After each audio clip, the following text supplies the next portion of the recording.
Hey guys, welcome to the show. 888-659-3727. Great to be here. Another Tuesday night doing the Bald Show. I'm Spencer Kobren, and if you don't know who I am, why I'm here, I'm the guy that does the Bald Show. Doing the show for, it's so funny seeing Andrew on the screen, by the way. Doing the show for almost 18 years.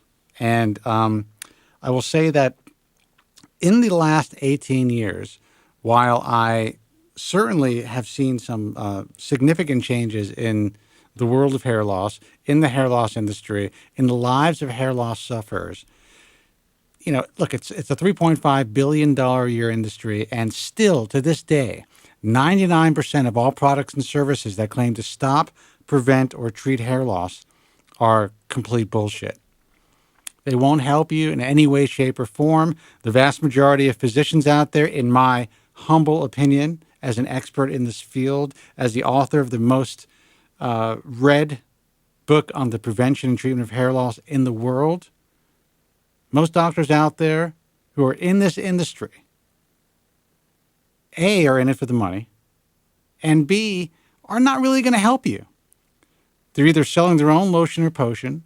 They may be doing surgical hair restoration, and most of them really, in my view, suck at it. There are guys out there that are selling all kinds of, derivatives of PRP with different extracellular matrix like A-cell. And there's a guy in New York he's charging, almost $5,000. And I can say this with complete sincerity. And again, while this is my opinion, it is my expert opinion, that most of you will be ripped off once, at the very least. If you haven't found this broadcast, if you haven't found the American Hair Loss Association, if you haven't found the International Alliance of Hair Restoration Surgeons, if you haven't found our message forum, Bald Truth Talk, there's a good chance you've already been ripped off and you've kind of found us now, after the fact. This is a very, very treacherous industry, almost impossible to navigate without the right information. That's what this broadcast is all about. And besides providing you a safe place to learn about hair loss and to learn about what works and what doesn't, and most of the shit out there does not work, we provide you with a platform to talk about an issue that society does not really allow us to talk about.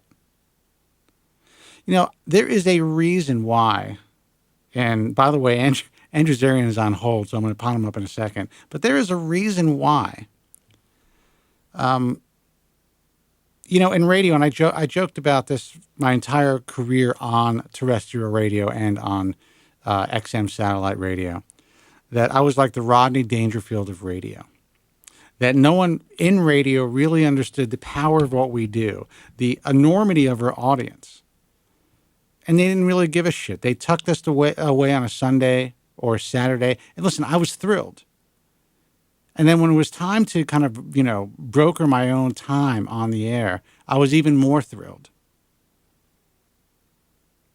Because I realized how huge a demographic this is. What a huge audience hair loss sufferers are. And the reason why, and there's a guy on radio, a couple of guys in radio that have called this program, at least one was on radio, at least the first couple of years.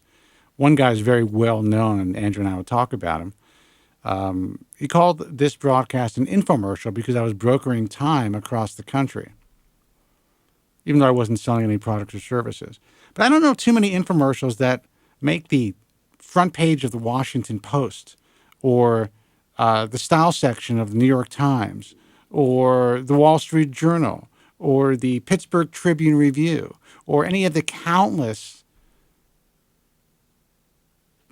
media opportunities that we were given if we were just some sort of an infomercial. It doesn't work that way. But the reason we got that press, and we continue to get that press, is because of what we do, because there are so many of us out there suffering with this silent epidemic.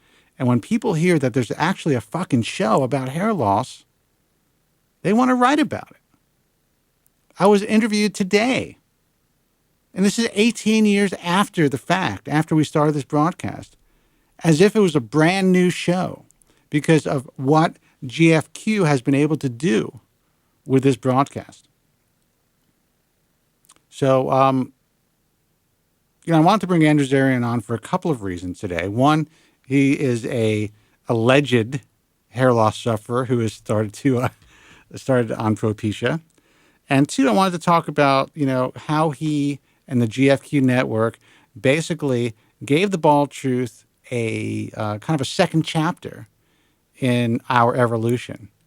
I'm going to pot Andrew up right now. Andrew, man, how are you? Hey, what's going on, Spence? Listen, doing a little show here. I'm glad that you're with us. Thanks for joining us. Sorry I couldn't get you on video, but it's a whole Megillah, man. I'm sending you video right now. Do you see it? I see you. I could see you, but our viewers can't see you. But because I got a densitometer here. I don't know if you wanted to inspect my hair later on in the show. We could do that, or personally. It's you are so loud. It's unbelievable. When I have Tillman on the show, I have to crank his volume up. Spence, I'm literally whispering right now. It's unbelievable, and that's the problem. When we get loaded, I can't be in a bar with you. Well, how do I sound? Because I'm using a Shure SM7 with a $4 USB adapter. You sound actually really good. That's amazing. And I can tell you, there are some internet broadcasters out there, a couple of guys that I know, and some guys that I listen to on a regular basis, that have spent hundreds of thousands of dollars on their equipment, and still cannot capture the same audio quality that you have. It's magic. I don't know what to tell you. It's crazy. I couldn't even imagine. So you're basically USBing in through a laptop. Yeah, so I'm using my Mac. I have a Shure SM7. I just bought off of Merle in our chat room. I paid like $200 for it. It was great. I got a great deal on it. And I'm using a $4 Radio Shack XLR to USB, and I'm just calling you on that. It's amazing, man. Sound quality is it's really impressive. And this is through Skype. Through Skype, yeah. Well, anyway, we're going to get to your hair loss situation in a second, but I just wanted to kind of put you guys over a little bit. Yeah, put me over. And talk about the fact that, this is now, we went from terrestrial radio to satellite radio, and I decided to take the show off radio and just go online and kind of see how it worked doing that. And when I did that, it was a pretty, bold move because I had no idea what I was going to get. Now, for a while, you and I were actually competing against each other. We were. I did a car show, and you did the hair loss show. And you were like, "Who is this motherfucker?" I'm like, "This guy does a hair loss show." A hair loss show? What the hell's going on? Yeah, and we had really good competing numbers. But I guess my point is, I had no idea where it was going to go, but I knew that I would recapture the audience. And now we're finding that guys who were listening to us on the radio for years have found us again. And they found us, honestly, because of the GFQ network. You contacted me. You were basically, listen, obviously people dig the Bald Show. I want to syndicate it. And, I mentioned you today for this article. And I just wanted to give you your props because you've helped more hair loss sufferers than you could ever imagine. You don't even realize what you're doing by syndicating this show. Well, listen, I appreciate that a lot, but you have to remember what you're doing is amazing because you're reaching a whole different generation of radio listeners now.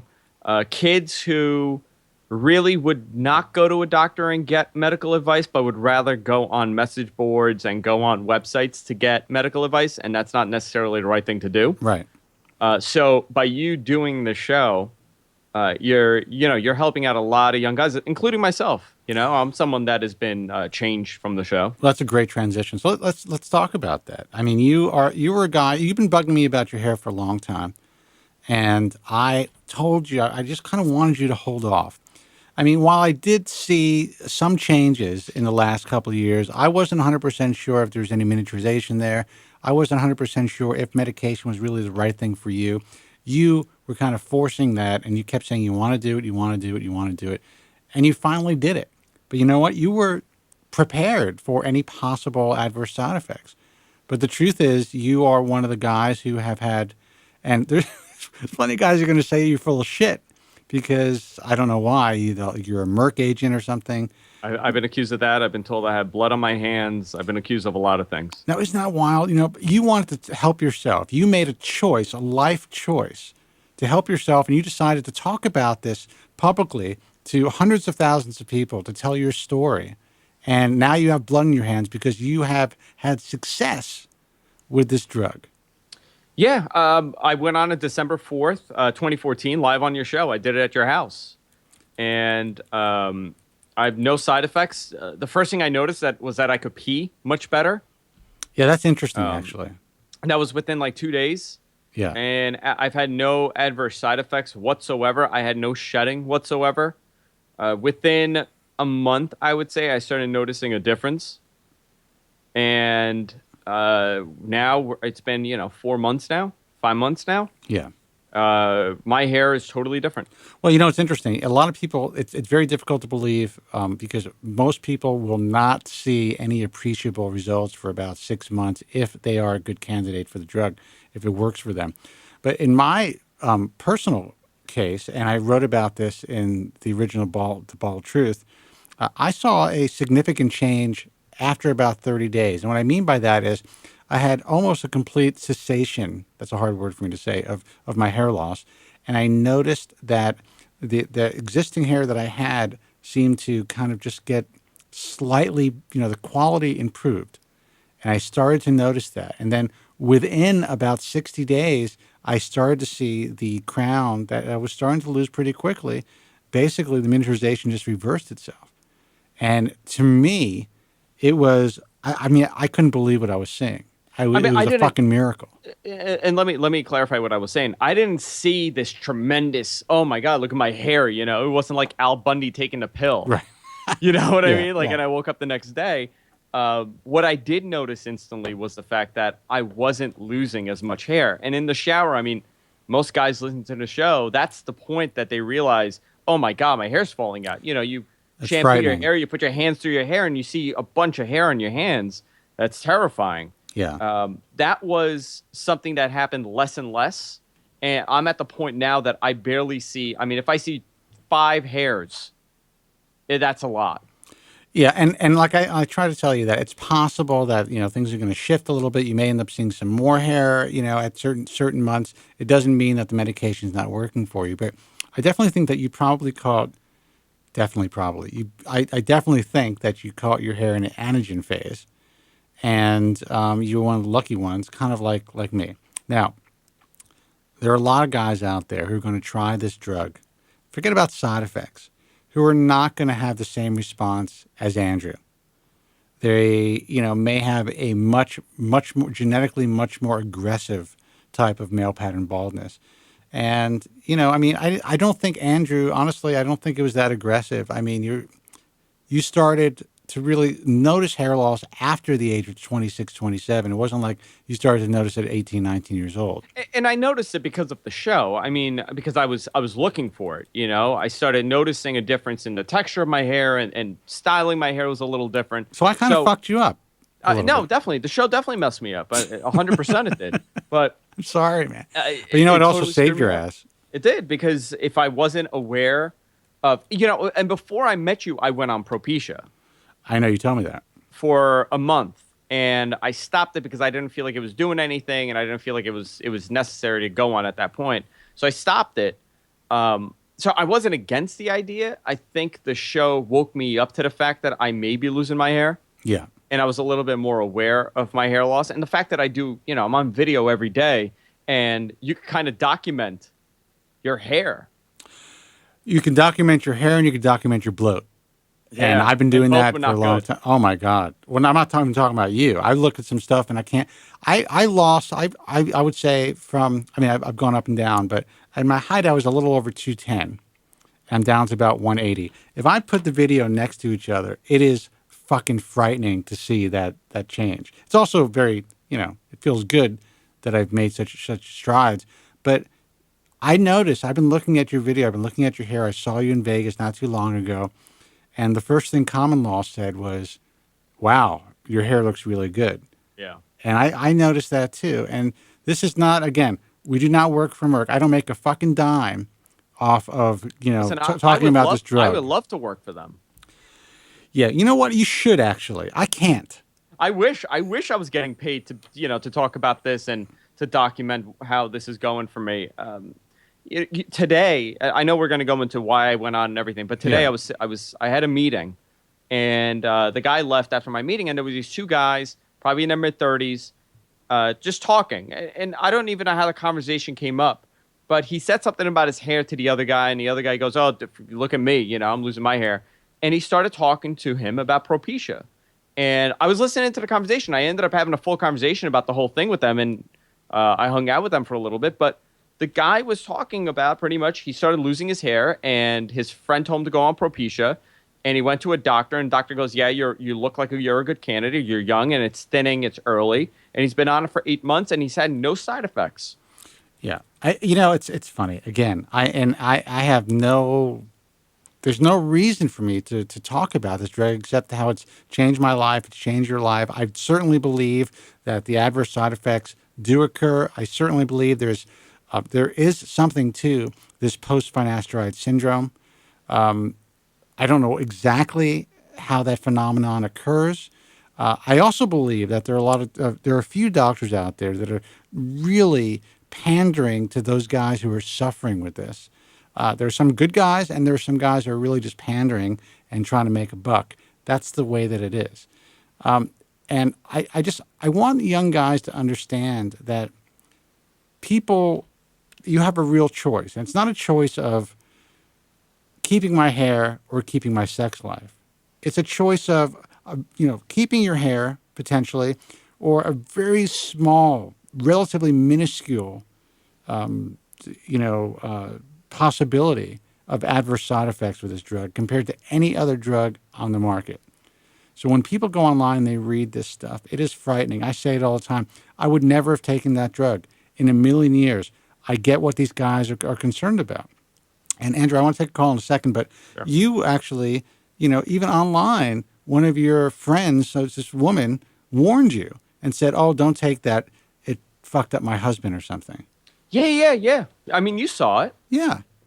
I, And who knows if it actually did, or he read about it and thought that it would. I don't know. I can't remember who it was. I'm trying to picture what she looks like and what the husband looks like.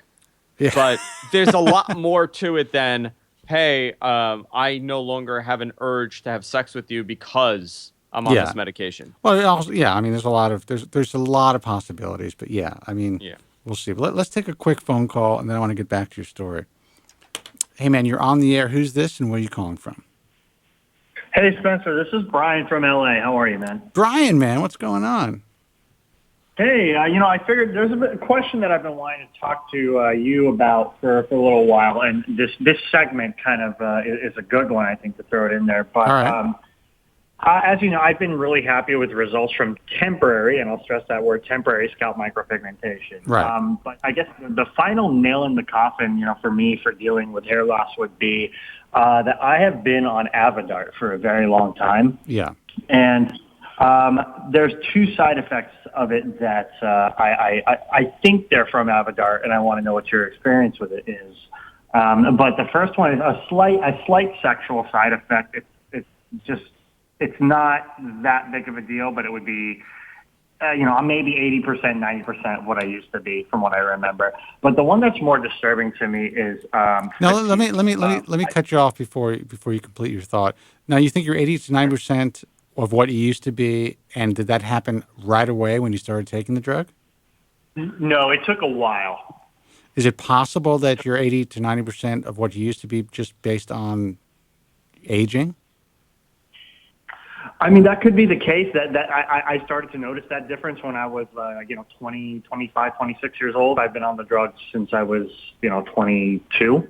Yeah, Yeah, it's 33 now. unlikely that's I mean, it's still at that age you're still pretty, virile and, pretty horned up. So yeah, it could definitely be the drug.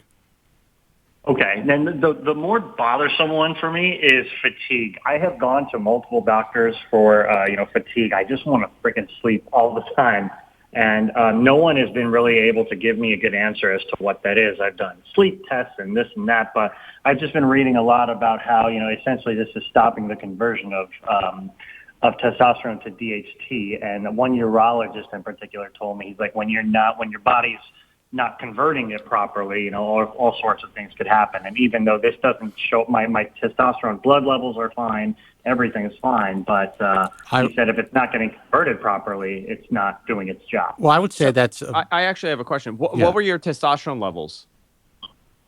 You know what? I don't remember the numbers, but I do remember him saying they were all within completely normal range. So a lot of doctors, this is from my personal experience, a lot of doctors, when someone goes to to get that test done, they base the numbers based on their overall average of what they've seen. And a lot of men that go and take that test are older. And the number is a little vague. So I've heard doctors say that a 300 is normal, and it's definitely not a normal testosterone level to be, at if you're in your 20s or even in your early 30s. So the number could vary depending on the doctor that you see. And I think Andrew is on the gimmicks, so he knows what he's talking about. Yeah, I mean, I have experience. I'm on testosterone now. I'm taking a bioidentical testosterone, and I went fucking jacked too. It's unbelievable. And that's a side effect. That's a positive side effect. Yeah. I've been off it for about a month and a half now, because I don't want to continually take it constantly. But what my doctor told me is that my level was low, in his opinion, and from what he's seen for people my age. But if I went to another doctor, they may think it's totally in range. But since I went on it, I had the same problem. What was that?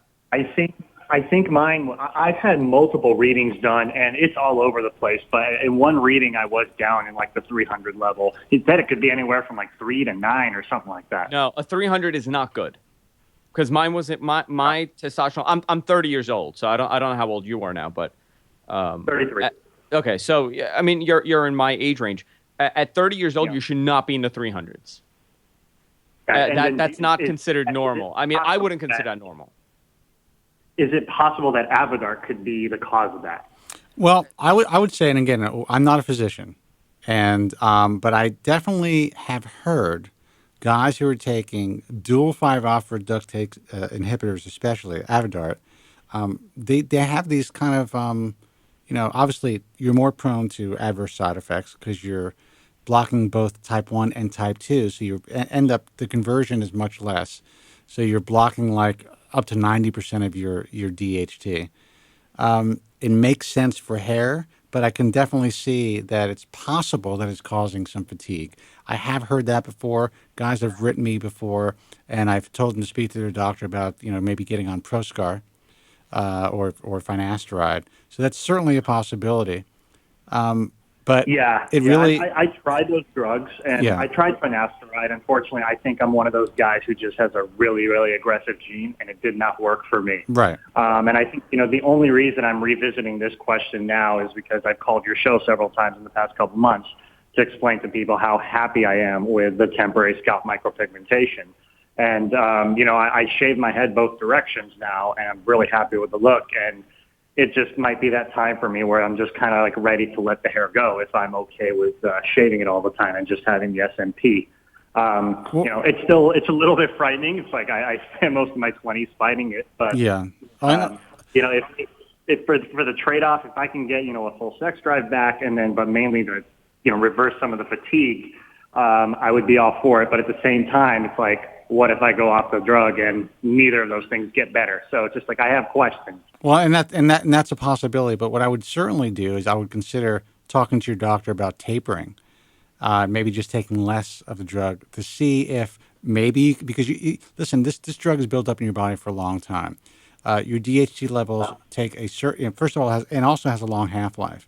So you might be able to reduce the actual dosage and see if you feel any, less fatigued. Well, Spence, I'm going to look into that. Dr. Hassan is my doctor. I'm actually going up for a touch-up for SMT in June. So I'll talk to him then. I'm only on it 3 times a week right now, but I've actually just started giving thought to cutting it down to 2. Then next week I'm going to go see an endocrinologist, maybe somebody who's a little bit more knowledgeable in hormones of the body and all that. Well, I just took my Proscar today. I take it now because I've been on this for so long. I take a maintenance dose of 1 5-milligram Proscar per week, and it's been I've been I feel really good on it. Luckily things have worked out for me. So I definitely believe that you can probably, again, I said definitely probably.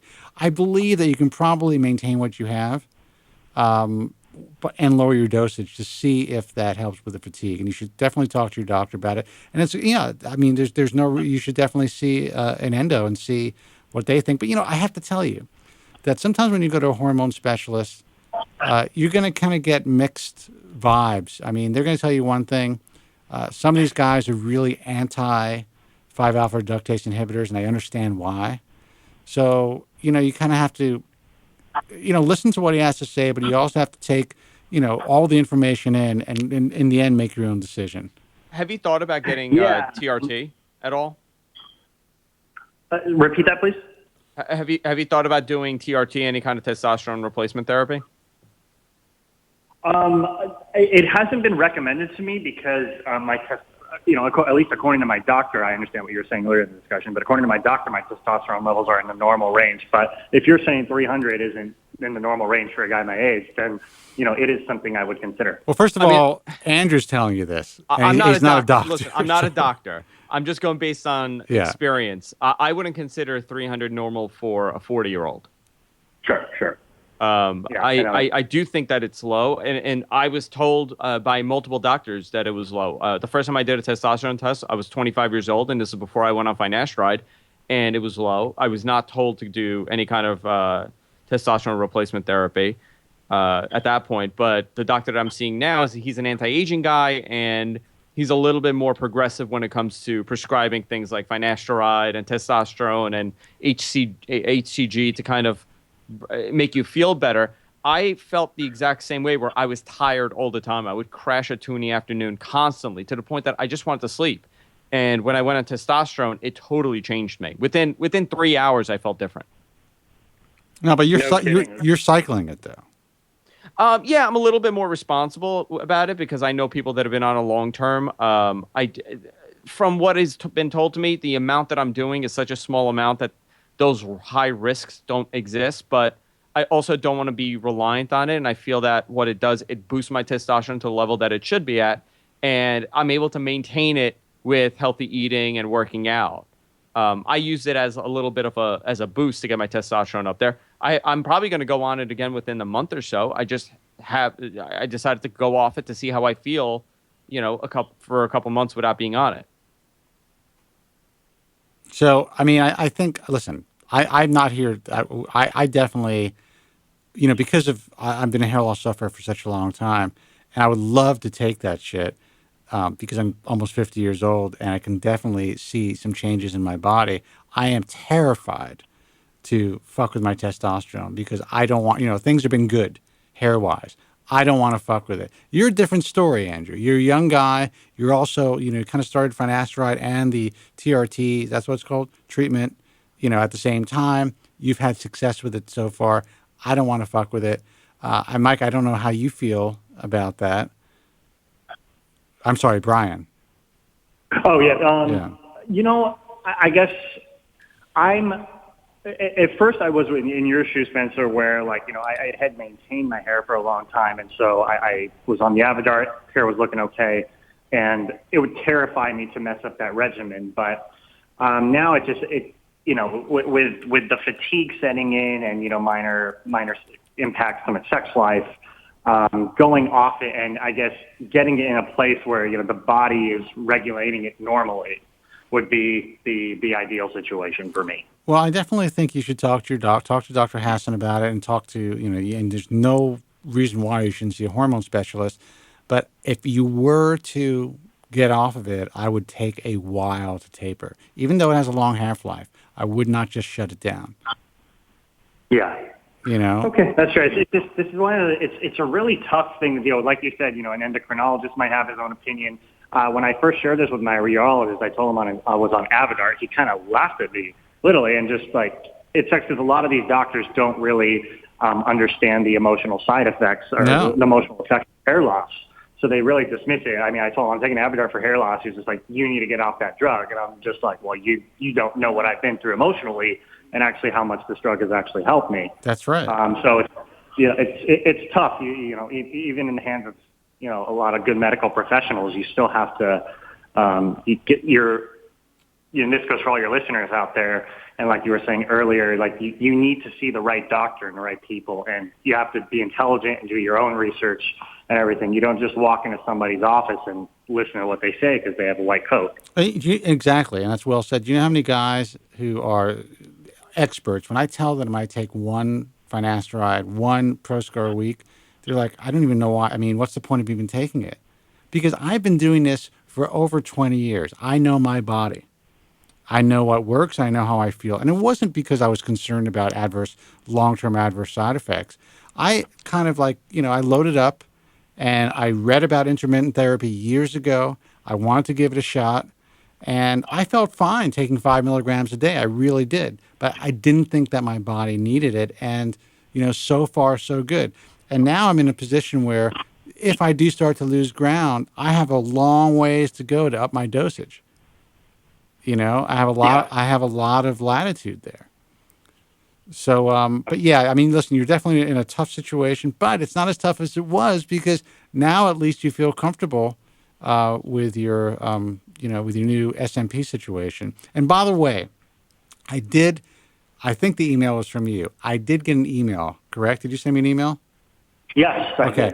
I will tell you this, and you cannot take this personally because my early career, I had a couple of really fucked up experiences. I do not meet anybody from the show. Now, maybe if Tillman is in town, we could all have some drinks. Are you cool with that?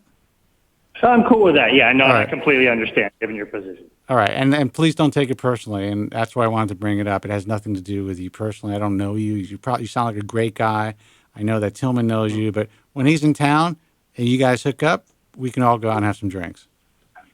Sounds like a plan, man. No, it'd just be good to. I've been following your show for a very long time. I only really started calling in fairly recently, but it'd just be good to put a face, or for you to see my face and see a happy guy as a result of everything you guys have done. Well, real quick, before I let you go, I mean, for the guys who are just tuning in for the first time, if you can kind of, capture your experience in like 2 minutes, what you went through and how you ended up coming out the other end. In a good position. Let these guys know. Sure. So I first noticed hair loss probably late 17, early 18 years old. It was just the most devastating thing I've ever been through. I've been through multiple hair transplants that cost ungodly amounts of money. While the hair transplants were good, the quality was very good. Dr. Victor Hassan up in Vancouver was my surgeon for all these procedures. His work is just perfect, as good as it can get. Donor zone is limited, and as a younger guy, I just wanted more grass. That was just not possible. Sure. SMP came along, and it's a temporary SMP. I'll stress that. So it's a temporary tattoo. So it's actually trichopigmentation, it's called, right? Trichopigmentation. Yeah. Yes. And I really think there needs to be a distinction made, and I hope at some point, and I'm gonna start making that distinction. I know that.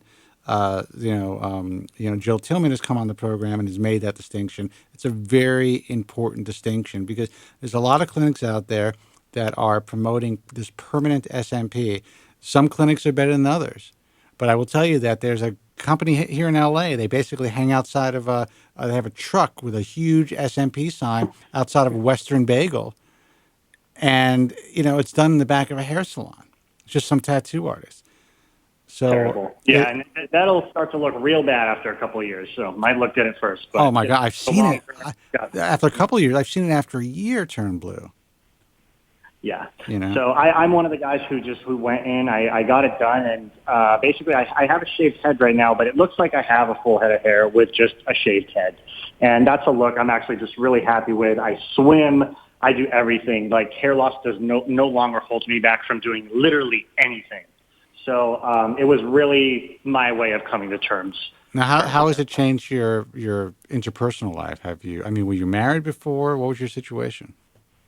Never married, but completely turned upside down. I'm 10 times more confident. Even though it's funny because if you look at older pictures of me, because of all the topic and crap that I put in my hair, it actually looks pretty good. Yeah. But it didn't make me happy because to me it was just fake and hair kept thinning and everything. And I knew eventually I had fear, like what is this going to look like in a couple of years, et cetera. So it was that fear that was always just like screwed with my head. And that just played a part. It came out in who I was.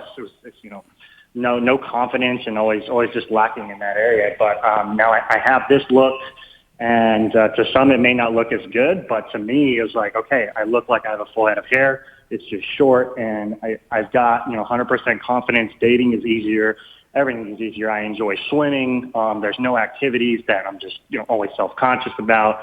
It's just freedom. It's just the freedom I've always wanted. That's actually that word freedom is huge when it comes to finding a way to deal with your hair loss. You just want to be free. Right. You just want to stop thinking about it. You want to stop being, paralyzed by it.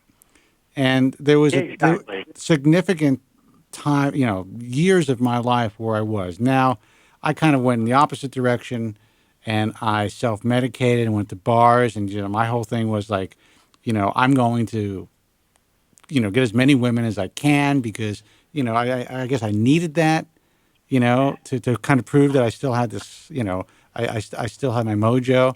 And it was ridiculous. It really was. But we all kind of deal with it in different ways. And of course, I started to do this, what I do. But once you get past it, and for me, it was finasteride and makeup. You can't deal with the makeup, and I get that because it is a pain in the ass. But once you get past it and become comfortable in your own skin, it's like Life Plus. Yeah, actually, and I had a different way of being comfortable in my own skin than you did. But what's great is like this trichopigmentation is a relatively new option, just within the last couple of years. And I think really, if it worked for me as giving me a way out of my, or a way into all the freedom I wanted that hair loss was taking away from me, I think it could work for others. And so I always talk about it to people. It's an option. Well, Brian, listen, you're always a great caller. I'm really glad that you came through, and you're living a good life now. And I just hope you can continue to call. And at some point, I'm sure I'll get to meet you face to face. That sounds good. All right, man. All right. Good luck. Let us know what happens. Will do. All right. Thanks. Take care. 888-659-3727 on the air with Andrew Zarian, founder of the Guys from Queens Network, friend of the Bald Truth, and a Propecia user himself. So you see that? I mean, this guy basically had his head tattooed. Yeah. But he's doing temporary trichopigmentation. So what I like about that, at the very least, if it doesn't work out, you have an out. It's going to fade. Yeah, it just goes away eventually. Yeah. But It's interesting because you hear a lot from these 33, 34-year-olds about the same exact problem where, they're reaching that age and they're getting tired. It could be the medication. It could very well be the medication, but it could also just be that, we're just getting older. yeah, I will say this, that based on everything I know about 5-alpha reductase inhibitors, and especially It's possible. Avodart, it's definitely possible that he's dealing with some fatigue because of the drug. I think that could be countered, and I do think, again, I'm not a physician, that if he works on his dosage, he may feel a lot better while maintaining what he has. And especially since he's not hyper concerned about keeping his hair the way that he did, the way that he was, because, listen, he's going to keep the transplanted hair for the most part, even without the 5-alpha reductase inhibitors. And now he has micropigmentation, so he cuts his hair really short. So if he loses some hair, he's not going to be as devastated. So I definitely think it's, Brian, if you're still listening, I definitely think it's worth a shot to talk to your doctor about lowering your dosage till you get to the point where maybe you start to feel less fatigue. And you're right, it's possible that even if you completely get off the drug, that you're not going to feel any better. Yeah, and from what he said, his testosterone levels were at 300. I'm shocked that these doctors are saying that that's normal. I've heard doctors say that, and I just don't understand how a doctor could look at a 33-year-old or a 30-year-old and say, "Oh yeah, 300 is perfectly fine for your testosterone levels." It's amazing how it's people who doctors. It's whoever their patients are. Yeah. And if they're seeing people generally with low testosterone, they're going to think that that's a normal rate because that's what they're seeing in there. Well, I mean, there are certain guidelines. So, I mean, obviously, all these guys are looking at these guidelines. They're seeing what's in there happening in their practice, and there's a pretty significant range even within age groups. So, I guess on the chart, it may be normal, but it's probably not where most 30-year-olds want to be. No, it's not at all. I could tell you that. I mean, I'm someone that went and had the same test done, and mine was in the 300s. Yeah. So, and my doctor immediately looked at me and said, "There's no way you should be in the 300s. You need to do something." But so besides fatigue, I mean, you didn't have any other testosterone-related problems. No, I was tired. Get depressed every now and then. I was, I was just fatigued. I was just tired. I didn't have the energy. I couldn't, I wasn't seeing significant gains when I would work out all the time. Yeah. And I mean, with you saw within like 3 weeks. Oh man, I was like, dude, but I mean, you're jacked. I mean, you're basically on kind of low dose steroids. That's what it is. I wouldn't. Yeah, it's not really. I mean, it's just I'm putting back into my body what I should have. Right. You know, and that's how you should see it. A lot of people see it in a negative way, but I see it. I would actually, I wouldn't mind doing it. Like I said, I'm going to be 50 in about a month, and while I'm training again, I'm trying to train a little bit more than I was. I was kind of maintaining, but now I'm training harder, and I'm seeing some gains. I'm definitely seeing some gains, but it's just not what it was. It's not the same, man. You know, you get this layer of fat over your body that it's just like doesn't go away. And listen, that's what the testosterone helps with. Yeah. I've been on it for a little less time than I've been on finasteride.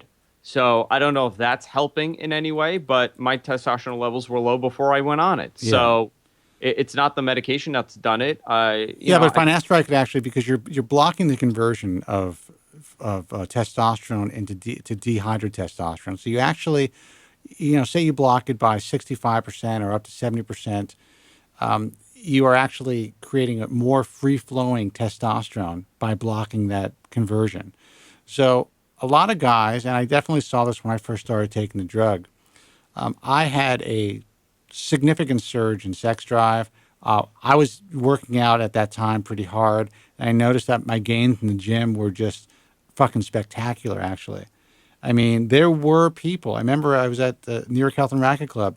Guys that I was working out with, I started taking this stuff, they thought I was on the juice. Like my shoulders just exploded. So I think that could have something to do with it also, because you're taking, from what you're telling me, a pretty small amount of the TRT.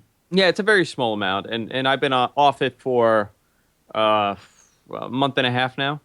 Yeah. Just because I ran out of it, and I decided that maybe I should get off it to see how I feel, because I was curious how I feel. I haven't seen a change at all, but I am working out much harder. Yeah. Well, you have more energy to work out, and that's kind of it plays into it. The fact that you are not as fatigued and you're able to work out, I mean, that's huge. Mike Joey in our chat room is asking about it, and his doctor put him on androgel. I wouldn't recommend androgel. You wouldn't? No, I wouldn't. It's more of a one-stop solution for a lot of guys. Yeah, and that's the thing. I cannot speak overly intelligently about this because I haven't done any real research on it for myself. All I do know is that, there's a lot of guys who were put on testosterone therapy, replacement therapy, on products like androgel that seem to be getting like blood clots and all kinds of shit, like heart attacks. And I think maybe they're being put on a too high of a dose, or that particular drug or drugs like it are, they're not the natural form. I mean, what you're using is natural, still synthesized, but it's made from what, yams? Yams, yeah. Sweet yams. So you don't hear much of the negative stuff about that, but listen, we have to open up our options. The show that you're doing, technically, it's anti-aging. It's guys that are preventing the aging process from happening. We want to keep our hair, and we might as well consider other options too. We are that defined at keeping our hair. Why not be defined to keeping our body and staying in shape and eating well. I mean, this all plays a factor in this. All these side effects that we hear about from finasteride and other things too, a lot of it is our lifestyle decisions.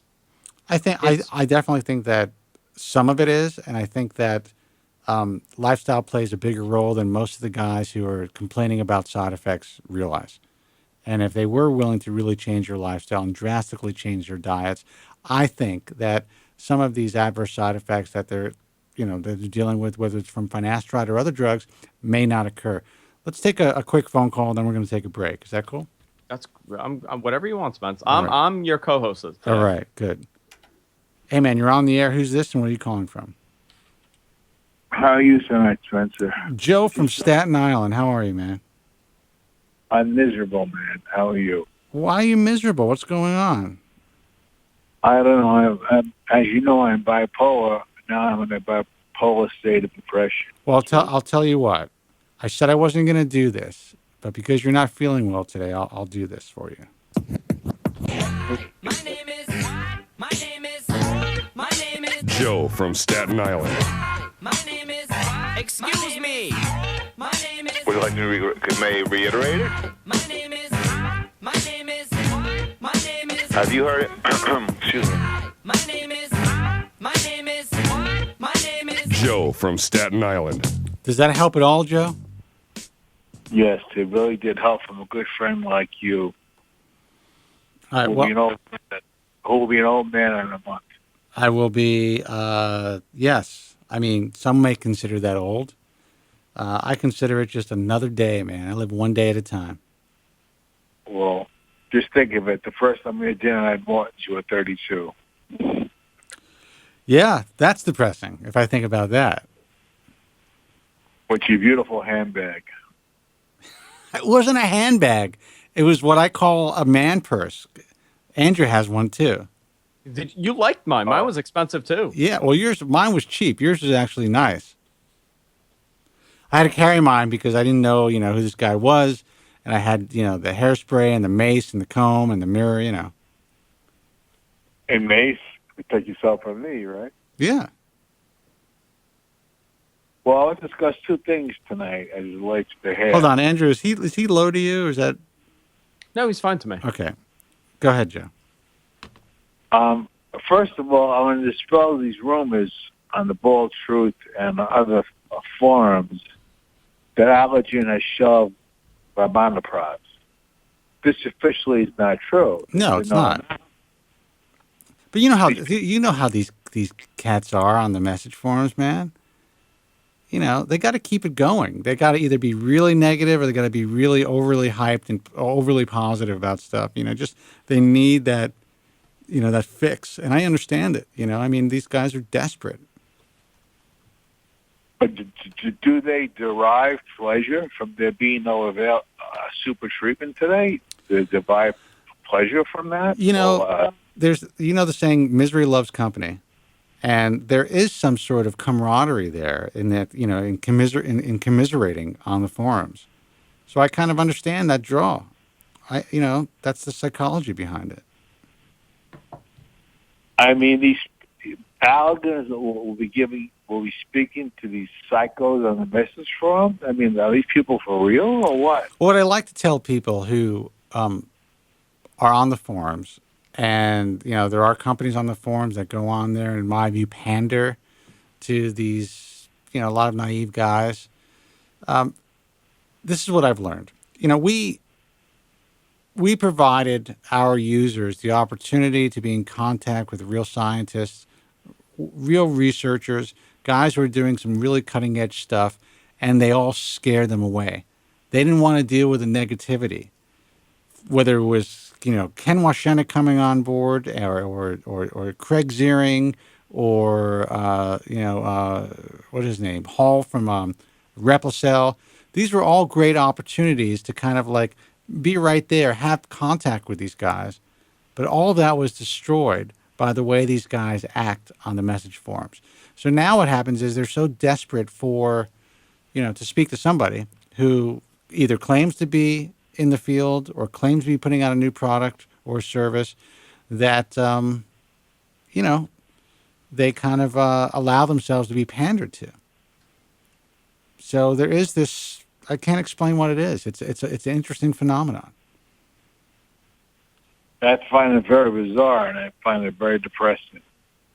Well, I mean, Joe, you find everything depressing at this stage. Let's talk about some positive stuff. What's happening with your laser cap? What's happening with Dr. Bauman? Are you moving forward with Dr. Bauman in any capacity besides the cap? Well, I've been using this cap every other day, and it's H2M80. As of now, I postponed the surgery. I told Dr. Bauman that. Okay. What was your reasoning for postponing the surgery? Well, I don't know. I'm just not up to it right now. You know? Okay. Well, listen, surgery is always going to be there. So there's certainly no rush. I was actually shocked that you were willing to actually have surgery after all these years. Yeah, but I was thinking about, Dr. Bauman is a brilliant surgeon, no doubt about that, and a very wonderful man, very caring person. But the bottom line is I'm going to come out with nowhere near a full head of hair, not even close, and I'll still be wearing a hat. Well, and if you can't deal with that, then you're probably making the right decision. Am I right about that? I would say, Andrew's talking about hair systems in the chat room. And I would say, why don't you fucking just try a system? You were told me that since 1998. I don't know, I get more, I've been in a depressed state of psychosis now. I go to bed at 6 o'clock at night. I'm in a deep depression, and it's just terrible. Well, so what's the difference if you glue some hair in your head? How is that going to make things worse? I mean, if I grow some hair in my head. No, if you glue some hair in your head, you've hit rock bottom. So why not try it? Maybe you'll be able to go out and just, at the very least, enjoy the way you look. You may be a little uncomfortable, whatever it is, but maybe you'll actually enjoy it and get out of the house and get out of your bed and move on with your life. You're 55. How old are you, 55? 57. Okay, you're a 57-year-old man. Dude, it is going fast. 3 years, you'll be 60. I think I don't know that. I'm just telling you. I know you know that. But let me just make just two more statements, please. I know you're pressed with time. It's just so frigging amazing how one lousy gene can just change your whole life. It's beyond comprehension. Well, what about people who have genes for, terrible diseases besides hair loss? Disease that will, you're completely incapacitated as a child. Well, I'm talking about by far, hair loss, I'd say, it affects more people than any other disease in this country. Would you say so? Well, there will be those who argue that hair loss is not a disease. I say it's a disease of the spirit or a cancer of the spirit. But yeah, absolutely, it affects more people than any other type of disorder or disease. Sure. And on another note, a lot of people have been criticizing you on the Bald Truth and other forums that they feel you're taking a show that you're not discussing future therapies anymore as you used to in the past. Well, there's only a couple of people who've criticized me, not a lot. And I'm made aware of anything that's any type of critique that's out there. And this is what I tell them. Look, man, I'm living in the now. That's it. If you got something to bring to the table that's real, we'll talk about it. But right now, I'm talking about products and services, ways to deal with hair loss that we can deal with right now. Let the future stuff. That's why we have a forum on Bald Truth Talk about cutting edge treatments. All the information, all the discussion can go on there. If I think there's something that is really important that needs my attention right now, that needs to be discussed right now, then I'll talk about it. I'm just saying what people have said. A couple people have said. It wasn't vicious. It was just a comment. No, I understand that. Listen, this is a free country. People can write books. They could, figure out a way to, produce a show, do whatever they need to do to get their message out there. This is my message. And what I want to do is I want to help people today. I want them to get through their lives as hair loss sufferers today, not wait like you have, Joe. Since I've known you, you said you met me at 32, right? I was a boy, basically. Yes. I was a young man. I was Andrew's age. You're a beautiful boy. Jesus. Oh, thank you. But Joe doesn't think I'm a beautiful boy anymore. yes, he does. He just doesn't like you anymore. I don't dislike Andrew. Andrew just hurt my feelings. That's all I could say. I'm sorry I hurt your feelings, Joe. That's okay, Andrew. I forgive you. Thank you. But one more quick comment, Spencer. It's just, you're right. As hair loss sufferers, a lot of us waste our lives, and one day we'll be on our deathbed, and here we'll be with no super treatment, and we won't. And Yeah, it's all over. You wasted your lives. Or you know what? Even if you don't think you look as good as you could have, or if you got yourself a decent system, you would. But the fact that you can't deal with that, I mean, there's still so much life to live. Okay, so you put on hair, you don't feel 100% comfortable, but at least the public sees you the way you want them to see you. And maybe you're going to feel uncomfortable in interpersonal relationships wearing hair and shit like that. Listen, that's what hookers are for. You still have to live your life. I understand. There's so much to see out there, so much to do. Every time you call the show, and I got to tell you, man, you bring it down. You bring the fucking show down. You depress me. Now, I'm glad that we're able to talk to you, and hopefully this call made you feel a little bit better. At least, that you were able to get into the show. But I gave you positive news. I'm sorry. Go ahead. No. Well, the news is fine. It's just hearing you and hearing your suffering and your pain and everything that you go through, and the fact that you are a married man with children. You're 57 years old, and you're still in your fucking underwear, lying in bed all day. Well, actually, now I sleep on a couch in my own apartment. I have a private apartment in my house, blocked off. Interesting. Well, Joe, listen, man. I hope you. I just kind of feel like I'm wasting my breath when I say I hope you feel better, but I do hope you feel better. I really do. And one more fun. Yeah. Well, I'm using the laser cap now for 2 months. It's hard to tell if it's.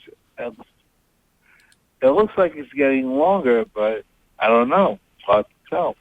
Well, you know your own hair, and you were saying for years that your transplants weren't growing, which is a phenomenon that I've heard about before. Oh, you have? I have. Not often, but I've heard about it before, and I spoke to Dr. Bauman about it, and I've spoken to some other doctors about it. I think actually Dr. Feller said that he's heard about it before, too. Did he tell you that? No. Dr. Feller told me my hair was growing, but if I haven't had a haircut in 35 years, I don't think it's growing. Is it? I mean, if no one's ever cut it on top, I guess it's not growing. Yeah, that's weird. I mean, maybe it just has this bizarre short life cycle. But listen, the chat room just went dead. Everyone's falling asleep. We're going to move on. All right. Well, let me just assure you guys that my monitor process is not dead. If it is, I'll be the first to let you know. Okay, guys? Keep your chins up. Things are coming. Joe, man, feel better. Try to feel better. And please, God, take my advice, man. Go online, get yourself a $500, lace or, thin based hair system. Try it on. Even if it's red, just put it on. Just try it. Walk around the house with it. See if you can deal with it. And then if you can, I will try to hook you up with someone in New York where you can get, you can buy it online, get it cut in, and maybe, try to live your life. Well, Thank you, Spencer. And I want to wish you a pre-happy birthday. And as you know, I remember the day because every year I do send you an email for your birthday. Well, I appreciate that, Joe. All right? You take care. You're a beautiful boy, Spencer. And Andrew, you're a beautiful boy, too. Thank you, Joe. Thank you, Joe. I'll see you later. Holy shit. Now, I wasn't going to drink tonight. I think I need a drink now, Andrew. Now you're drinking. All right, I'm going to take a break. I actually may end the show early tonight. Let me go out the phone number in case some more guys want to call in. It's 888-659-3727. I know Andrew Zarian's got some shit to do. I can hang out for a little bit. All right, you hang out for a little bit. Guys, give us a call, 888-659-3727, talking about everything and anything hair loss. Obviously, this is your safe place. If you just want to vent, you have surgery scheduled for next week or for tomorrow, and you're not sure if you made the right decision, now's the time. Now's the time to ask before you sit in that chair. Give us a call, 888-659-3727. I'm Spencer Kobren. We will be right back. The winner of 7 prestigious Golden Forehead Awards. My family's always arguing. It always starts off innocent and then it gets vicious right away. So I was like, hey, looks like you're losing some hair. At least my wife's not a whore. Spencer David Kobren. And that is one reason why intern Dave is no longer working for the show. It says it right there, man. You know, that was his attitude. I love the guy. But, and my producer at the time, Dean J. D'Amelio, who's with the Tom Leykis show, told the guy to be in the studio at a certain time for the fucking show. We're on the radio. You can't be late. Listen, I'm always on time, Spence. You are always on time, actually. I've been a little more lax with the whole internet thing, especially with the free-for-all, and I apologize for that. But, there was a time in my life where you had a clock. You had to take hard breaks, and, it was a nationally syndicated show. So we had to make our breaks. Everything had to be timed perfectly. Anyway, 888-659-3727. Let's take a phone call. Hey, man, you're on the air. Who's this and where are you calling from? My name is Kelly, and I'm from South Bend, Indiana. Welcome, Kelly. How are you, man? I'm doing all right. I just had a couple quick questions. Yeah. I am 31. I'm going to be 31 in June. I started taking the 82M from Dr. Bauman or whatever Bauman a couple months ago. So everything's been going pretty well. I'm seeing a lot of clear hairs all over my head. I'm probably Norwood 3, but I'm seeing a lot of stuff up front. I guess stuff's reversing. I'm not quite sure. I don't know how long it takes. I was just curious to know if first question was on this is if that stuff, if those hairs fall out and then real hair grows in, do they all do that, or what happens, I guess? Well, basically what you're seeing is vellus hairs that you're kind of witnessing the miniaturization the reversal of the miniaturization process.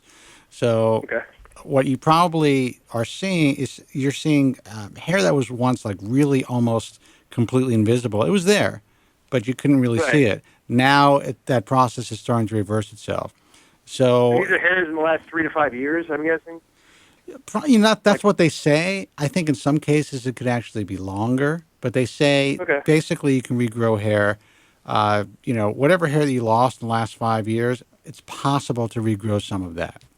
I've known guys who have completely regrown their hairlines. It really depends on, and that's rare, but it does happen. But the fact that you're already is it a good sign that I'm seeing stuff, though? I mean, what do you think? The fact that you're already I don't know, because I don't know. Yeah. You know way more about this than me. This is something that doesn't really bother me to the point where I'd ever just, even consider surgery. I just started listening to your show. I just know that, the idea of going under a knife on my head is not something I'm about. Yeah. If there's anything else I can do, I'm all about that. So, if this is a good sign, right? Those things, are some of those hairs not going to grow back? It's very possible. It's possible that you can't expect all those hairs to grow into full terminal hair. So it's not like all of a sudden it's not like growing a beard. Some of the hair will continue to grow. Some of it might not grow at all. Some of it will you may end up getting 20% more density from this or 30% more density. Any improvement in your situation is good because here's the good news. You're not a maniac about it. It's not causing you deep depression. You obviously are in a situation where, yeah, you'd rather have more hair, but it's not the end of the world for you if you don't. But Spence, the fact that he's seeing hair all over his head is a great sign that it's working. Absolutely. I also don't want to give anybody too much hope. I want them to understand Right, that. no, I mean, I already have, like, thicker hair in the back. There's, like, some thinning I can see everywhere on my top of my head just as I've gotten older. But I'm saying, like, even within that hair, because I'm, like, the guy that likes to look at everything I'm putting on my head. I want to see everything that's going on. And I can even see within the thick hair, there's even smaller. If I look real close, there's more hair growing inside that. Well, there's I guess there's no reason to think that it's not going to work for you. I mean, because Right. the formulation they put together, it's a good formulation, and it has what we know is FDA approved. It's expensive as shit. I hope so, man. How much how much you paying for it? Like, I don't know. It's like $75-$80 a month. I mean, it's not. I guess it's not a bank breaker for me, but it's like compared to the other stuff you see at the pharmacy or whatever. Yeah, it's quite a bit more. Yeah, well, he has a pretty good track record with it. And I will say that a lot of these compounded formulas seem to, and I'm not saying they all do, they seem to work better than your typical 2 to 5% minoxidil formulation. So if you're I see a lot of snake oil on this stuff on the shelves. That just kind of like I read some of the ingredients and I'm just like, wow, can't believe people would pay $50 for that. Well, So people pay a lot more for that shit. I have a good friend that knows the show and knows Spencer, and he paid $300 to get some sort of ointment from Brazil because he thought, he found something. Jesus. Really? He was paying it for 6 months. He was doing it for 6 months, every month, $300. Oh, dude, you started listening to the show. It's a $3.5 billion industry, and most everything is bullshit. Can I be honest? I didn't even know about that stuff till I listened to your show, and like, there's a lot of stuff I considered buying, and then when I heard you, I'm like, whoa, I'm glad I didn't do that. So like, I really wanted to say thank you a lot for that. That was really awesome. Well, I'm glad. You do what you do. So it really did make a difference. Second question. Okay, I know it's my general practitioner. I know he doesn't know shit about hair loss. And I read forums but it doesn't really bother me if people say it because they're not doctors. But my doctor, nonetheless, when I said, hey, because he's the one that said minoxidil. And so then I started listening to your show, and I'm like, all right, I'll try this stuff. If I'm going to do this, I'm going to go all out. I'll buy the M82. Get the best I can get. But I talked about Finasteride, and I saw like ProStar, if you quarter it up, and it's generic. It seems like it's rather cost efficient. It is. And like I said, I don't want to. Is it the same stuff as like going straight Propecia or whatever? But beyond that, my practitioner told me that my balls are going to shrink, my dick's going to get smaller, I could have a lot of my boobs are going to grow, everything but my penis is going to invert to a vagina. Everything but that. Is this guy an actual doctor? Yeah, of course, but he's like 75 years old. He's a kook. What are you going to do? Well, he doesn't know anything about.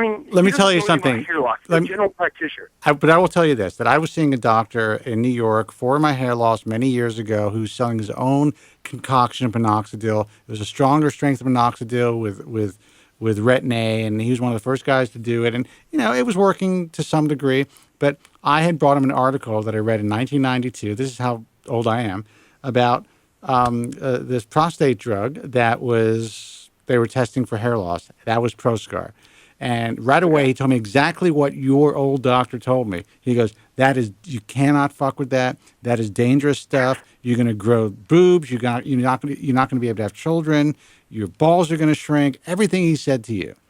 And within 2 weeks, the next time I went to see him, there was all this anti-finasteride propaganda because he was afraid that this was going to take away his business. Now, your doctor, I don't know, why. I don't think he's in that same position. Yeah, like that. But no, but what I'm saying is, when the doctor tells me this, that's what I'm worried about. You have to understand why I'm going to ask you, right? I mean, my doctor says something. It's not like I'm reading it on a forum. I think that's ridiculous. No, you're right, and I would just, you got to take it from the source. I would speak to a few doctors. You want to speak to someone who is a real hair loss expert who prescribes his medication to hundreds. Dude, I live in South Bend, Indiana. The closest place I can go is Chicago. Is there any other way I can get this stuff? Because I would even tell my doctor, I'll take hormone testing every 6 months or whatever I got to do. I just want to try this stuff. I'll take it at my own risk. I don't care. I trust. And he doesn't want to give it to you? He's a 75-year-old doctor in South Bend, Indiana, dude. Listen, I know a lot of doctors, and a lot of doctors do not know about the medication, and their research on this medication is exactly what we do, and that's going online and reading these forums. So just because he's a doctor doesn't mean he knows. Which, look, WebMD is great, but they also all that stuff's on there if you go to WebMD. So I'm sure the same shit's on with Tylenol and aspirin and everything else. That's Dude, let me tell you about WebMD. I am a contributor to WebMD. A lot of the stuff you read about hair loss is from my organization, the American Hair Loss Association, stuff that I wrote, and that was published originally through the American Hair Loss Association. So about, I would say, almost more than half of all of their hair loss information, if you go down to the bottom, you'll see an attribution to the American Hair Loss Association. That's us. So, I mean, there's a lot of good information on there, but there's also a lot of articles that are, because their whole thing is about generating content. So you got to take everything you read with a grain of salt. And there is a possibility of adverse side effects. You know what the real risks are. You can read about them online. You can read about them in the, the insert. There's no real risk of my balls shrinking, right? And my dick getting smaller, right? Well, is that a real risk? Let's really think about that. As far as, how is that going to happen? It's possible. Listen, when you take testosterone, it's possible. When you take steroids, it's possible for your testicles to kind of like go up a little bit. They say it's ball shrinkage. But basically, when you're taking this drug, and you could speak to another doctor about this because I'm not a doctor, you are blocking the conversion of testosterone into dehydrotestosterone. When you block that conversion, you're actually creating more circulating testosterone. So it doesn't really make sense that would happen. Is it like floating testosterone or whatever? It's free-flowing testosterone. Free-flowing, okay. Yeah. But it's not promoting estrogen either, is it? Like, that's my other question. There is a, it's in some men who do deal with gynecomastia from the drug, it's possible that their estrogen levels are going to be raised. There's an aromatizing effect. So there's possibly that their estrogen levels will raise as well. That's pretty rare. The breast increase happens? Yes, that's where gynecomastia happens. But that's a relatively rare occurrence. Well, it does happen. I mean, what's good for me is going to kill you, Spencer. That's how health works. It's very individual. I mean, I understand that. That's right. I'm not, and I think that it's important to point that out. And that's why WebMD, I'm not saying it's wrong, I should say, but I think that you could read the side effects of any drug, and just if there's a 1% chance it's going to be on there. And that people can't take it as that's going to happen to you. All you have to do is look up the side effects of aspirin, and one of the side effects is anaphylactic shock, which is death. So, I would have been dead a long time ago. Well, what I'm saying is, it's up to you if you want to take this drug. We are not here. We make no money selling this thing. But, if you have any concern, the slightest concern that it's going to cause you any type of adverse side effects, then I would say kind of stick to what you're doing now and see how that works. Propecia, I would like to, but I guess I wasn't really asking for your permission as much as like, how do I go about finding someone to do this? No, I can't get a doctor to.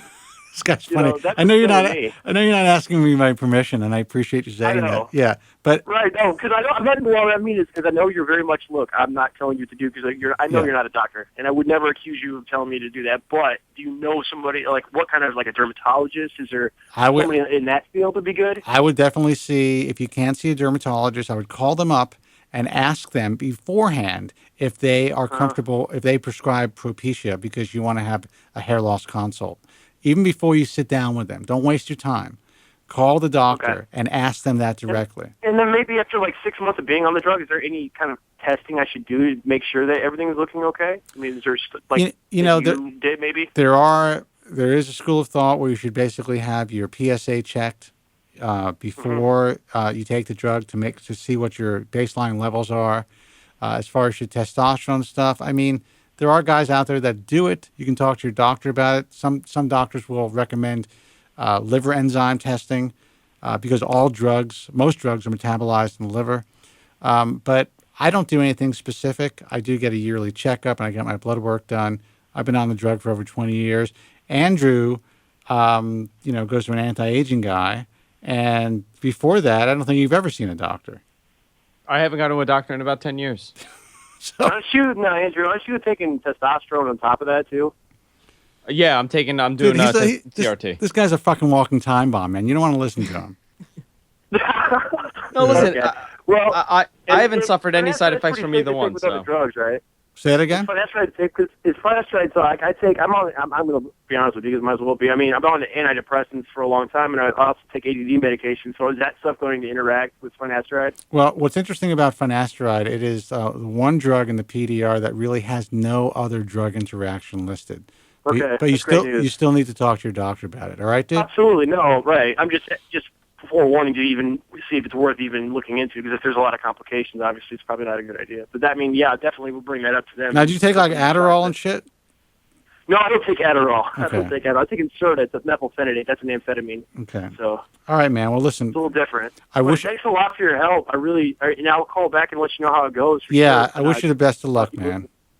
Oh, thanks a lot, man. Have a good night. You take care. Bye-bye. 888-659-3727. Taking names and changing lives. He was very excitable, but he's very excited. He seemed to really enjoy, calling to the show. Listen, I'm glad. I find it interesting that he just happened to catch either Bauman on the program or Joe talking about Bauman's product.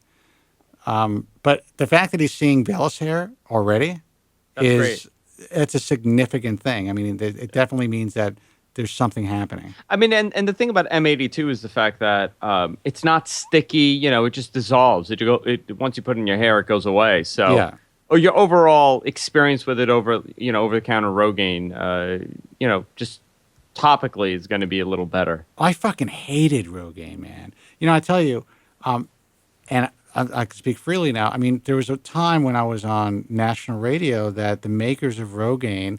And there were two different pharmaceutical companies within my radio range, so to speak, that there was Pharmacy Upjohn, and it was just Upjohn, then it was Pharmacy Upjohn. They were sponsoring the show. And they were great sponsors, a great relationship. I was using the product. And I even said it on the air. It irritated the shit out of my scalp. I had to find ways to use it, and kind of instead of using it twice a day, I was using it once a day. And it's not fun. Yeah, so I didn't love the stuff, but, it definitely helped when I was on it. Let's take another call. Hey, man, you're on the air? Hold on, let's see. Hey, man, you're on the air. Who's this? Where are you calling from? This is Mike from Elkhart, Indiana, real close to South Bend. Oh, wow. What's happening, Mike? What can I do for you? Mike's in the chat room. Mike Joey in the chat room. You're Mike Joey? Yeah, that's me. Yeah, I just wanted to say something to Joe about the hair pieces. They're not as dumb as they used to look. I used to be afraid that I would sneeze and look like Tim Conway with it going over your face. Yeah. But I got a deal with, I don't know if I can say the name of the company, but with this hair piece, Direct Hair. Hair Direct. And Hair Direct's a good company. I'll tell you the good companies that I think they're doing good work in general. There's Hair Direct, there's Top Lace, and there is Cool Piece. Cool Piece actually, and while people complain about their website, they actually have really great customer service. It's a smaller company, but they do really good work, and that's coolpiece.com. But Hair Direct is known in the industry for really providing a good product at a good price.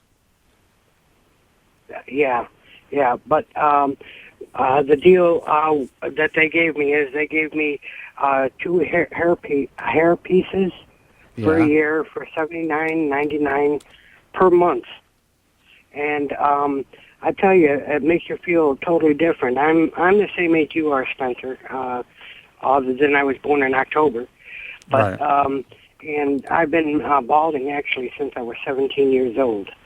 And I'm sorry to hear that.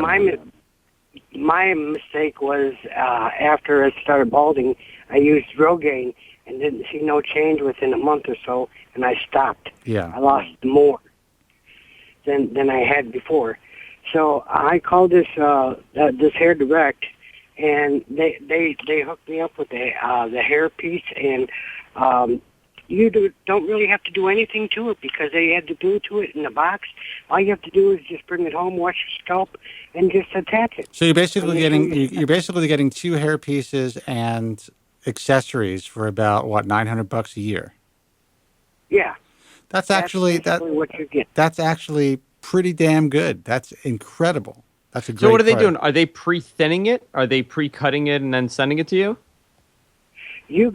What you gotta do is you gotta send a mold of your head, which you use a plastic, and you gotta use tape to enforce it and all that stuff, and then you gotta write on it where your hairline ends and the bald spot begins, and then they do a video chat like this with you, and then they kind of look it over on you.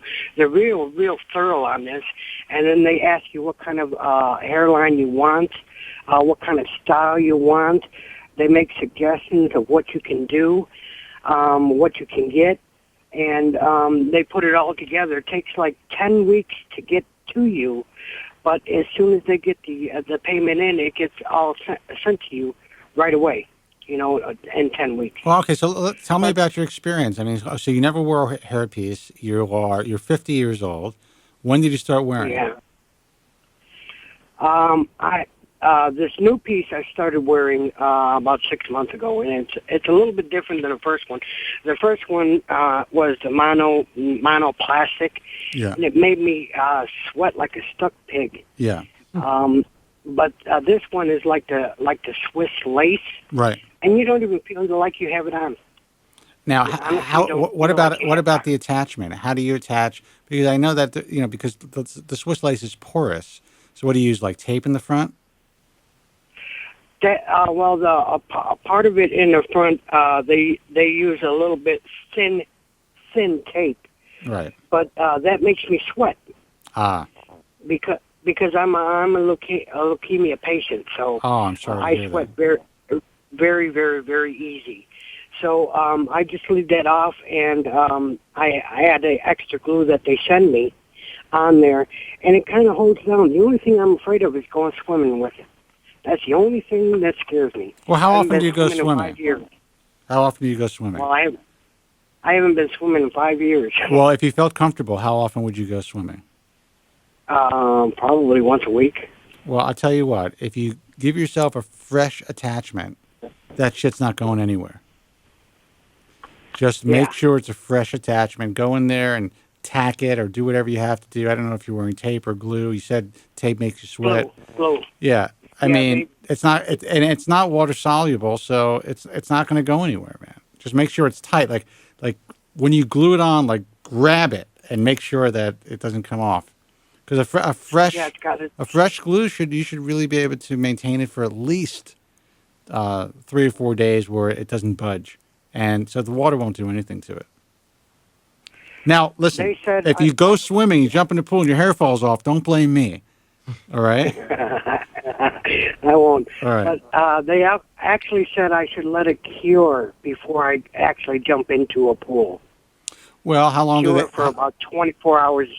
24 hours. Yeah, that makes sense. That makes sense. You don't have to just do it, like the day before you plan on swimming and give it a shot. You know what? Don't jump in. Just kind of walk in. Don't dive right in because you don't want to dive in and all of a sudden, you're swimming out the other side and your hair is left by the steps. Floating away. But how do you feel when you look at yourself in the mirror? How do you feel with the new hair? Well, that's the thing. You can actually walk down the street with your head up high and not worry about people saying, is that a piece or is that not a piece? Yeah. Or is that his real hair or what? You don't have to worry about that. Yeah, and we've come a long way when it comes to pieces. I mean, the stereotypical piece of the 70s and 80s, it's a rarity nowadays. Yeah, but the thing is, Andrew, you couldn't wear a piece because your hair is so thick that if you did lose your hair and wanted a piece that thick, it would look like a piece. It would look like a piece. Yeah. Somebody just in the chat room just said that the first time they listened to the show was the first time I was on. I was in December, and they thought I was wearing a piece. Yeah, I mean that's how thick your hair is. So if you did lose your hair, God forbid, in order for a piece to look legitimate, it has to be thin. You have to show some scalp. Sure, I mean, and those are the ones that look the best. One of my friends, he's 34. He just decided to get a piece finally. His hair loss wasn't that awful, but he just gave up. He's like, I'm not going to try. I don't want to go on medication. He's wearing a piece, and the thing, it looks like he's thinning with the piece, but it looks real. And that's what you want. If you hadn't seen him a couple of years, you'd say, oh yeah, he's just thinning. His hair is thinning a little bit. But listen, Mike, it's Mike, right? Yeah, Mike. Yeah. How are you doing with your cancer treatments? You said you're a leukemia patient. Well, I'm doing pretty good on that. They said that's the main reason that I started losing my hair, but I still think that was Rogain's fault, though. I still think that's Rogain's fault. Well, did you have leukemia from a young age? Actually, I was diagnosed when I lived in L.A. About 6 years ago. Oh man. And everything's going all right, but I started losing my hair before that, though. Yeah. In fact, I started losing my hair, like I said, when I was 17. And at that point, like you said, there was nothing out there to change it. I wasn't a rich man. I couldn't get the finasteride made for me. Right. And now my doctor says finasteride would not help me one way or another, and he was worried about prostate problems.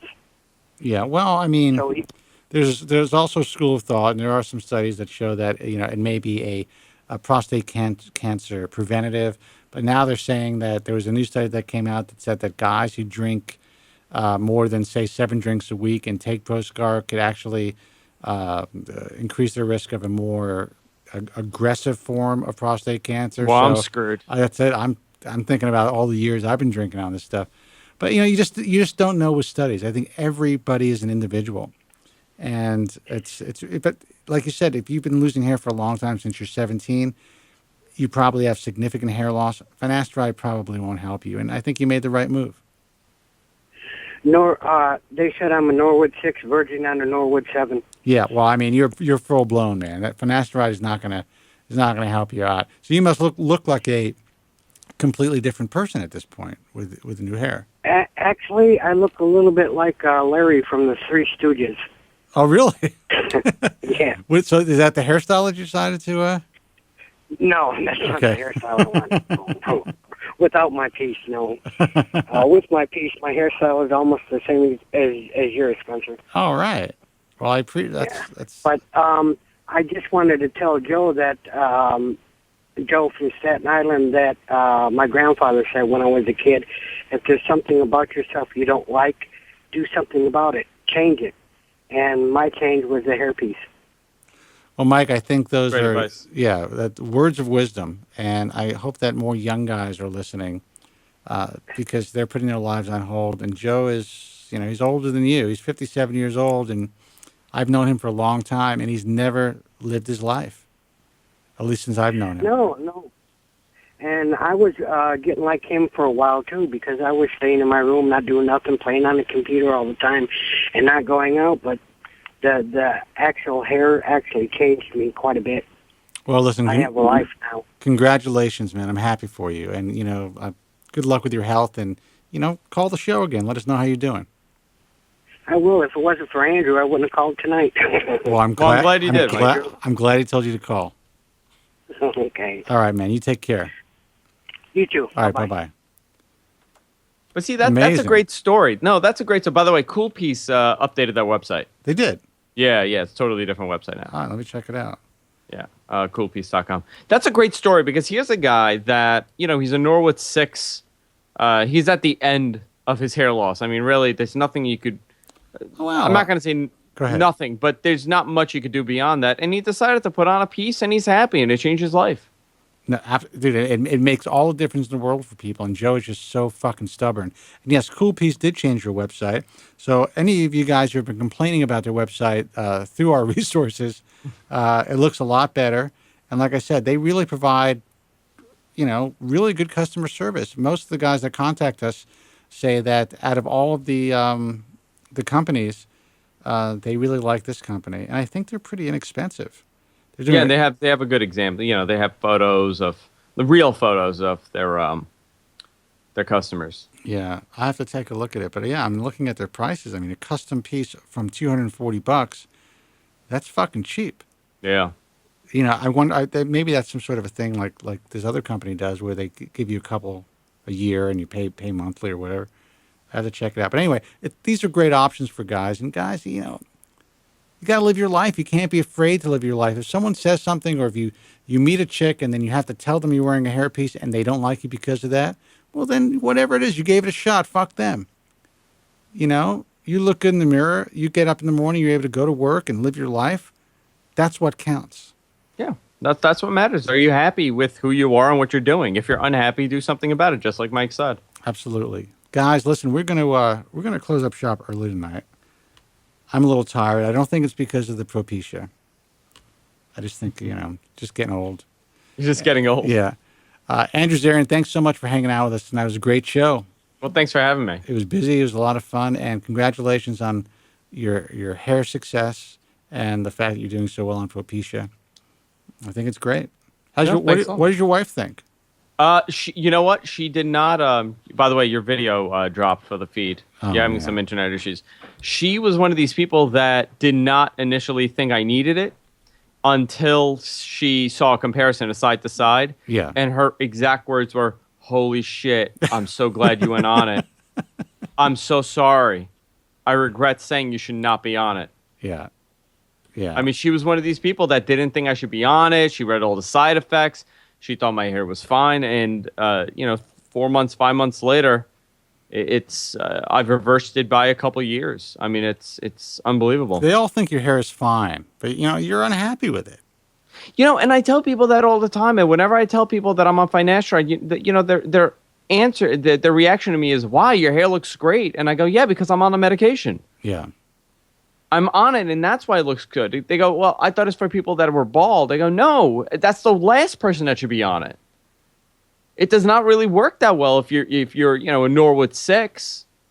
If you're a Norwood 2, you're going to have much better results than a Norwood 6 would on that medication." Early intervention is the key, and that's how these medications work. So with anything, I hate to draw the comparison to cancer, but if you're stage 4. The odds of you going into remission are far less than if you're a stage 2. Unfortunately, that's the case, man. Unfortunately, that's the case. All right, man, let's call it a night. Guys, thank you so much for hanging out. Andrew Zarian, of course, thanks a lot. I'm going to pot you down and say goodnight to everybody. Thanks a lot. Oh, you got it, man. Thank you. Guys, let me give out the websites. TheBaldTruth.com for archived broadcasts of this show. If you want to check out The Bald Truth, you can check out the archives on TheBaldTruth.com. You can also check out the archived broadcast on Andrew's website, which is GFQNetwork.com or GuysFromQueens.com. I always get that fucking wrong. I think it's, GFQNetwork.com. You can get the archives there. I know that GFQ also puts them on YouTube. So, you choose wherever you want to watch the broadcast.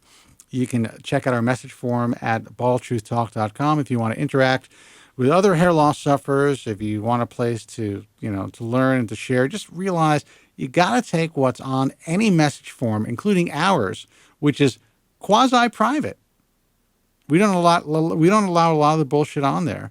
You still have to take it with a grain of salt. If you don't know what the resource is, if you don't know who's providing you with this information, if it's not a professional, just continue to do your due diligence and your own research, and don't take anything as the gospel when you're reading it on a forum. That's baldtruthtalk.com. The American Hair Loss Association, AmericanHairLoss.org. Until next time, be strong, God bless, and thank you so much for listening. Thank you very much. I'm sorry for any inconvenience you may have been put to prior to the program, and I'm glad you enjoyed it. And if you could now leave by the exits at the rear, that'd be splendid. Thank you. Good night.